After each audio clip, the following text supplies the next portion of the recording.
పేదవాడి పక్షాన నిలబడతాం, ప్రజా గొంతుకై నినదిస్తాం.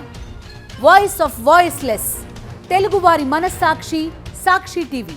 సాక్షి టీవీ ప్రసారాల కోసం మీ స్థానిక కేబుల్ ఆపరేటర్ని వెంటనే సంప్రదించండి. వైఎస్ఆర్ జిల్లా పులివెందులలో బీసీ నేత ఎమ్మెల్సీ రమేష్ యాదవ్ పై టీడీపీ మూకలు చేసిన దాడిని నిరసిస్తూ తిరుపతిలో మేయర్ డాక్టర్ శిరీష ఆధ్వర్యంలో వైఎస్ఆర్సీపీ బీసీ నేతలు నిరసనకు దిగారు. ఎమ్మెల్సీ రమేష్ యాదవ్ పై జరిగిన దాడి హేయమైన చర్య అని మండిపడ్డారు మేయర్ శిరీష. ప్రజాస్వామ్య దేశంలో ఒక ఎమ్మెల్సీకే భద్రత లేకుంటే సాధారణ పౌరుల సంగతేంటని ప్రశ్నించారు.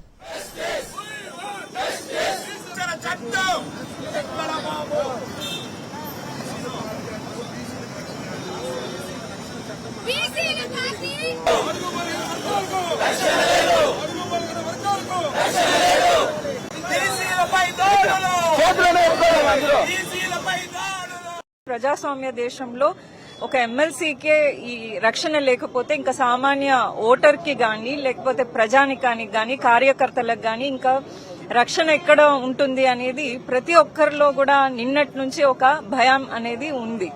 ఒక జెడ్పీటీసీ మెంబర్ ఆయన దివంగతులయ్యారు. సో వారి కుటుంబం నుంచి ఒక సభ్యుడిని జెడ్పీటీసీ మెంబర్ గా అనౌన్స్ చేశారు. సో డెఫినెట్లీ ఆ టైంలో ఏ పార్టీ అయినా కూడా ఏకగ్రీవం చేసుకుంటుంది. కానీ అటువంటి సాంప్రదాయాన్ని కూడా దూరం పెట్టి కూటమి ప్రభుత్వం అక్కడ ఒక క్యాండిడేట్ ని నాన్ లోకల్ క్యాండిడేట్ ని అక్కడ అనౌన్స్ చేసి ప్రజల్లో ఒకటువంటి భయాందోళన గురి చేస్తూ ఎటువంటి విధంగా అయినా ఎన్నికలు మేము గెలుస్తాము అనే విధంగా ఒక సంకేతాన్ని ఇస్తున్నారు.